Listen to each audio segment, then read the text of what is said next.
ঢাকা বিশ্ববিদ্যালয়ের আর্থ and environmental sciences অনুষদের ৩ বছরের 2021, 2022 ও 2023 এর ডিনস অ্যাওয়ার্ড প্রদান করা হয়েছে।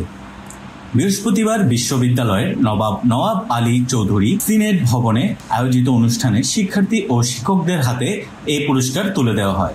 অনুষদের 4টি বিভাগের ভূগোল ও পরিবেশ, ভূতত্ত্ব, সমুদ্র বিজ্ঞান ও disaster science and climate resilience বিভাগ মোট 57 জন শিক্ষার্থী ডিনস অ্যাওয়ার্ড পান। এছাড়া গবেষণায় অনন্য অবদানের জন্য 8 জন শিক্ষককে 4 ক্যাটাগরিতে ডিনস অ্যাওয়ার্ড দেওয়া হয়েছে। আর্থ অ্যান্ড এনভায়রনমেন্টাল সায়েন্সেস অনুষদের ডিন অধ্যাপক ডক্টর কাজী মতিন উদ্দিন আহমেদের সভাপতিত্বে অনুষ্ঠানের প্রধান অতিথি হিসেবে উপস্থিত ছিলেন ঢাকা বিশ্ববিদ্যালয়ের উপাচার্য অধ্যাপক ডক্টর নিয়াজ আহমদ খান। এ সময় বিশেষ অতিথি হিসেবে উপস্থিত ছিলেন ঢাকা বিশ্ববিদ্যালয়ের প্রো ভাইস চ্যান্সেলর প্রশাসন অধ্যাপক ডক্টর সাইমা হক বিদিশা, প্রো ভাইস চ্যান্সেলর শিক্ষা অধ্যাপক ডক্টর মামুন আহমেদ ও কোষাধ্যক্ষ অধ্যাপক ডক্টর এম জাহাঙ্গীর আলম চৌধুরী। সম্মানিত অতিথি হিসেবে উপস্থিত ছিলেন ভূগোল ও পরিবেশ বিভাগের এমিরিটাস অধ্যাপক ডক্টর নজরুল ইসলাম। ধন্যবাদ জ্ঞাপন করেন ভূগোল ও পরিবেশ বিভাগের চেয়ারম্যান অধ্যাপক ডক্টর মোহাম্মদ শহীদুল ইসলাম।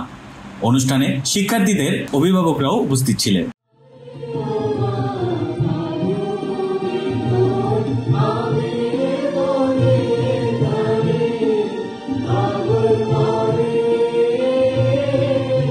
অনুষ্ঠানটি জাতীয় সঙ্গীতের মধ্য দিয়ে শুরু হয়। এরপর পবিত্র ধর্মগ্রন্থগুলো পাঠ করা হয়। অনুষ্ঠানে অনুষদের শিক্ষার্থীদের পরিবেশনায় মনোজ্ঞ সাংস্কৃতিক পর্বেরও আয়োজন ছিল।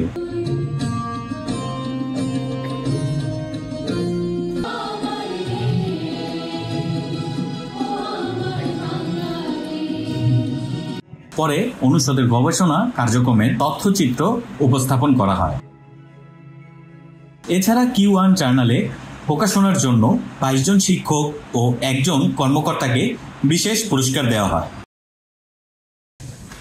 আমি খুব খুশি হয়েছি যে আমরা মানুষের মেধার মূল্যায়ন করতে পারলাম। I see this to be a celebration of scholarship, this event. এবং এই মূল্যায়নের সময় আমাদের পরিবারের সদস্যদের সাথে রাখতে পারবো। এর অর্থ হচ্ছে আমরা বলছি যে মা, বাবা, ভাই, বোন, চাচা, চাচি, আপনারা আমাদের অংশ এবং আজকে যে স্বীকৃতিটুকু আমি পেলাম তাতে আপনার অবদান আছে। অনুষ্ঠানে প্রধান অতিথির বক্তব্যে ঢাকা বিশ্ববিদ্যালয়ের উপাচার্য অধ্যাপক ডক্টর নিয়াজ আহমদ খান বলেন, মেধাকে মূল্যায়ন করতে পেরে আমরা অত্যন্ত আনন্দিত। একই সঙ্গে অভিভাবকদেরও আমরা সঙ্গে রাখতে পেরেছি। আসলে আপনারাও আমাদেরই অংশ। News desk, Bangladesh today.